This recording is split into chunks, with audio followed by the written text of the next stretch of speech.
Yesus menginginkan daku bersinar baginya. Dimanapun ku berada, ku mengenangkannya. Bersinar, bersinar, itulah kehendak Yesus. Bersinar, bersinar, aku bersinar terus. Bersinar, bersinar, bersinar, bersinar, itulah kehendak Yesus. Bersinar, bersinar, aku bersinar terus. Sahabat Morning Grace yang dikasihi Tuhan, lagu ini mengajak kita untuk selalu bersinar terus. Bersinar dengan cara hidup seperti Yesus bagi dunia dan sesama kita. Karena memang banyak orang hari ini membutuhkan terang, membutuhkan penghiburan, membutuhkan pengharapan. Dan siapa yang diutus Tuhan untuk membawa sinar pengharapan dan sukacita penghiburan itu? Saudara dan saya. Mari kita belajar untuk terus bersinar menjadi berkat buat sesama kita. Mari kita berdoa. Ya Tuhan, kami ingin mengawali pagi ini dengan belajar dari firman-Mu supaya kami sadar bahwa tiap kami diutus untuk menyinarkan kasih Tuhan buat dunia, supaya dunia ini menikmati kasih Allah dan percaya. Terima kasih Tuhan. Amin. Nah, sahabat Morning Grace yang dikasihi Tuhan, pagi ini kita hendak belajar dari Markus 3 ayat 13 sampai 19. Markus 3 ayat 13 sampai 19. Kemudian naiklah Yesus ke atas bukit, ia memanggil orang-orang yang dikehendakinya, dan mereka pun datang kepadanya. Ia menetapkan 12 orang untuk menyertai dia, dan untuk diutusnya memberitakan Injil, dan diberinya kuasa untuk mengusir setan. Ke-12 orang yang ditetapkannya itu ialah Simon yang diberi nama Petrus, Yakobus anak Zebedeus, Yohanes anak Yakobus, yang keduanya diberi nama Boanerges yang berarti anak-anak gurun. Selanjutnya Andreas, Filipus, Bartolomeus, Matius, Thomas, Yakobus anak Alfius, Tadius, Simon orang Selot, dan Yudas Iskariot yang mengkhianati dia. Sahabat Morning Grace yang dikasihi Tuhan, firman Tuhan mengajak kita memberitakan Injil, atau firman Tuhan mengajak kita menjadi kabar baik. Kalau di dalam terjemahan bahasa Indonesia sehari-hari di ayat 14 dikatakan demikian, aku memilih kalian supaya kalian menyertai aku, supaya kuutus kalian untuk menyebarkan kabar baik dari Allah, dan kalian akan mendapat kuasa untuk mengusir roh-roh jahat. Wow, betapa senangnya kita ya diutus menjadi kabar baik. Pertanyaannya adalah, apakah saudara dan saya hari ini sudah menjadi kabar baik? Apakah Anda suami yang menjadi kabar baik buat istri? Apakah saudara adalah istri yang adalah kabar baik buat suami? Apakah Anda adalah orang tua yang menjadi kabar baik buat anak-anak? Dan apakah Anda pribadi yang menjadi kabar baik buat keluarga Anda dan sesama Anda? Lawan dari kabar baik adalah kabar buruk. Semua orang tidak ada yang suka menerima kabar buruk. Kalau begitu, orang yang menjadi kabar baik diterima orang lain dengan senang, diterima dengan bahagia, disambut dengan sukacita, bahkan dinanti-nantikan.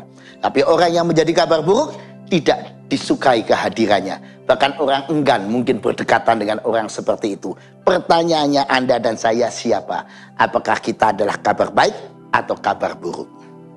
Mungkin sebagian dari kita bertanya, mengapa saya diutus menjadi kabar baik? Mengapa saya harus menjadi kabar baik? Saya dikasih Tuhan. Karena kalau kita mau menjadi kabar baik, saudara, sebenarnya kita adalah orang-orang yang beruntung dan berbahagia. Karena firman Tuhan tadi mengatakan bahwa Yesus memanggil orang-orang yang dikehendakinya, dan mereka pun datang kepadanya. Berarti kalau saudara dan saya mau menerima panggilan Tuhan menjadi kabar baik, saudara dan saya itu orang yang menerima panggilan Tuhan. Orang yang dipanggil karena kehendak Tuhan. Artinya Tuhan memandang saudara dan saya berharga. Mungkin sebagian dari antara kita mengatakan, saya orang yang tidak berharga, Pak. Saya orang yang tidak berguna. Tidak ada seorang pun menghargai saya. Tetapi Anda salah kalau mengatakan demikian. Karena masih ada yang menghargai Anda, siapapun Anda, yaitu Tuhan Yesus. Karena itu Yesus memanggil Anda dan orang-orang yang dikehendakinya menjadi kabar baik. Jangan pernah merasa kecil hati seperti orang yang tidak berharga. Karena kita punya harga diri yang hebat di mata Allah. Tentu saja kita adalah orang-orang yang percaya dan anak-anak Allah karena Yesus Kristus.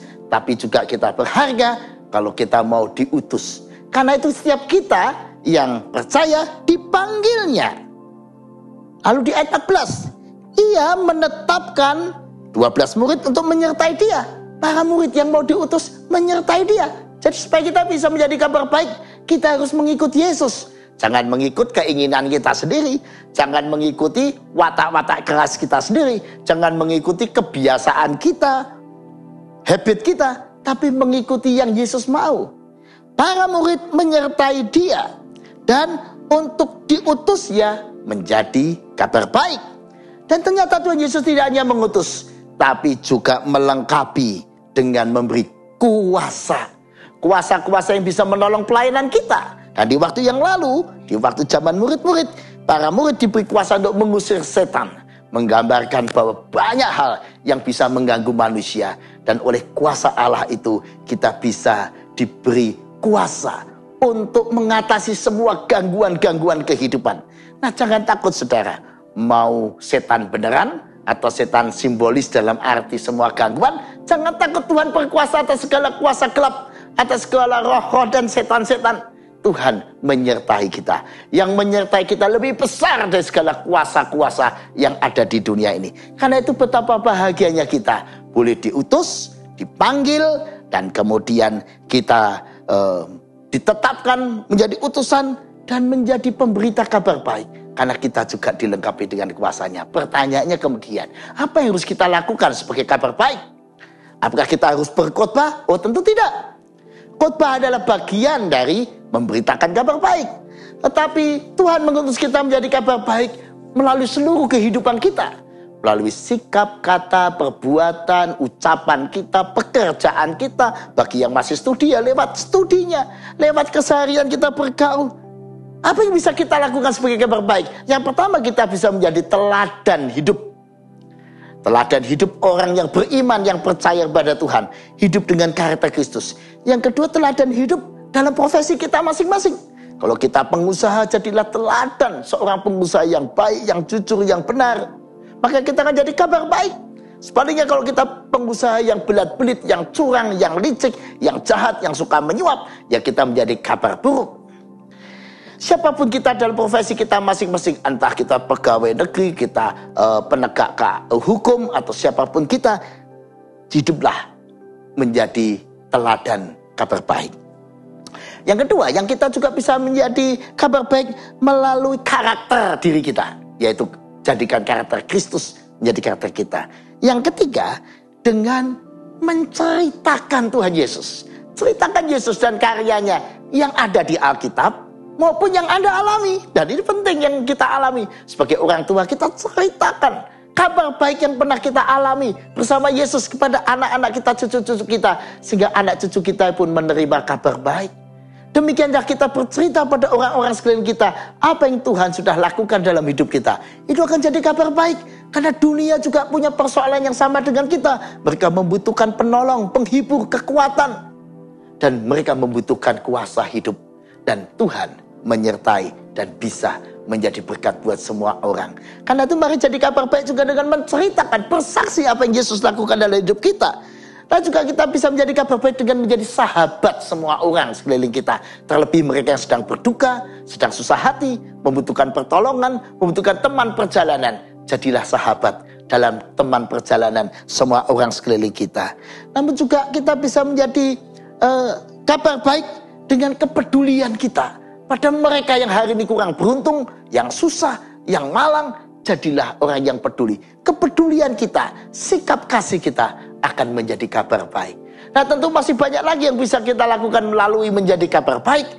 Pendek kata, jangan sia-siakan tiap detik, tiap waktu untuk menjadi kabar baik.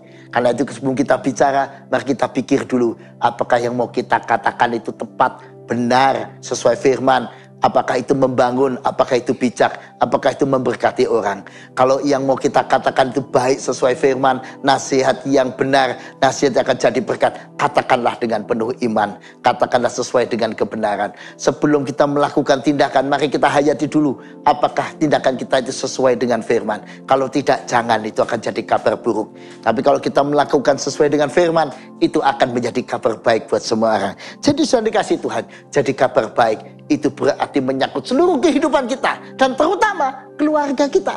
Mari kita menjadi pasangan suami istri yang menjadi kabar baik buat anak-anak kita dan orang lain. Sehingga orang lain melihat, wah, dia ini pasangan suami istri yang menjadi teladan. Sebab selama ini banyak anak-anak takut menikah karena banyak pasangan suami istri menjadi kabar buruk buat generasi muda. Wah, lihat itu pasangan itu berpisah, pasangan itu tidak rukun. Wah, saya takut menikah. Itu kabar buruk tentang pernikahan. Tapi maukah saudara saya hari ini menjadi kabar baik terhadap pernikahan? Kabar baik terhadap kehidupan berkeluarga yang menyenangkan. Punya anak itu menyenangkan. Anak bukan beban, anak bukan sesuatu yang membebani hidup kita. Tapi punya anak adalah sukacita. Nah, jadilah kabar baik buat semua orang yang sedang berjuang untuk anak-anaknya. Untuk semua orang yang sedang mengalami perjuangan hidup. Kabar baik buat mereka yang sedang susah, yang sedang membangun hidup. Karena Tuhan menyertai kita, Tuhan juga akan menyertai mereka yang di sekeliling kita. Pendek kata, kabar baik itu jangan kita simpan sendiri. Apa yang Tuhan sudah lakukan dalam hidup kita, mari kita ceritakan pada orang lain. Supaya sinar kasih Allah dirasakan semua orang. Seperti lagu yang tadi kita nyanyikan, bersinar, bersinar, aku mau bersinar terus seperti Yesus buat dunia ini. Maukah saudara hari ini terus menyinarkan kabar baik buat semua orang. Sebab dunia ini haus dan membutuhkan kabar baik. Selamat menjadi kabar baik. Selamat menyinarkan kasih Allah buat dunia ini. Amin. Mari kita berdoa. Ya Tuhan, kami bersyukur boleh belajar dan diingatkan untuk selalu menjadi kabar baik dalam setiap sikap, kata, perbuatan kami di hari ini, esok, bahkan sampai kapanpun juga. Supaya kabar baik itu dinikmati keluarga kami dan semua orang di sekeliling kami. Terima kasih Tuhan. Amin. Sahabat Morning Grace, ayo bersinar, bersinar terus. Karena Yesus menginginkan kita terus bersinar. Yesus menginginkan daku bersinar baginya. Dimanapun ku berada, ku mengenangkannya. Bersinar, bersinar, itulah kehendak Yesus. Bersinar, bersinar, aku bersinar terus. Bersinar, bersinar, itulah kehendak Yesus. Bersinar, bersinar,